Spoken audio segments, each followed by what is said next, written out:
arigato. Arigato. Don't camera ta. Sige, Okay, rolling mo, rolling. rolling. Camera, action. Well, mga kaibigan, nandito tayo sa taping ng 4 senyoritas at makikita po natin ang ating talent supplier, mga kaibigan, ang nagngangalang Lisa. Ito po siya, mga kaibigan. Matagal na po sa dekada. Ano po kayo, Ma'am Lisa? Dekada, 2000 pa yata. Ayan po, mga kaibigan, 2000 pa po nagsisimula si Risa at ngayon po ay narating niya na ang kanyang mga pinapangarap, mga kaibigan, na kung saan makikita po natin yung mga talent niya, mga kaibigan, na nandito sa area na ito, mga kaibigan, mga naggagandaan talent, mga chatro at halo-halo na po, mga kaibigan.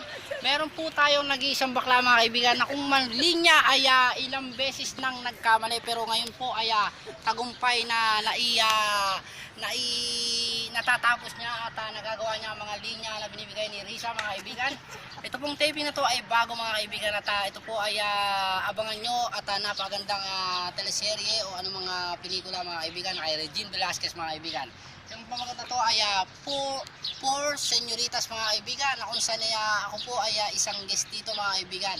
At ang role ko po dito ay road lang pala, mga kaibigan, lakad-lakad lang. Dito tayo sa area na to, mga kaibigan. Interview natin ang mga chatter dito. So, mga kaibigan, at nakikita po natin yung angulo ng mga talent dito, mga kaibigan. Ayan po yung mga naggagandaan chatro, mga kaibigan. Una mo, Drake.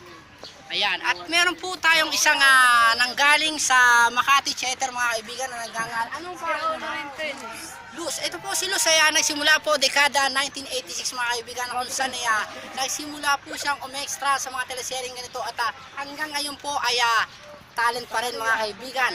At ang eksena po dito ngayon, mga kaibigan, ay lakad-lakad at kunyari titingin doon at may tatalong po sa area na to, mga kaibigan, kung saan nakitang natagpuan na bangkay sa gilid ng tabon, mga kaibigan. At makikita po natin na labitan natin ng isa-isang model, mga kaibigan, dito. At ma'am, ano po pangalan niyo, ma'am?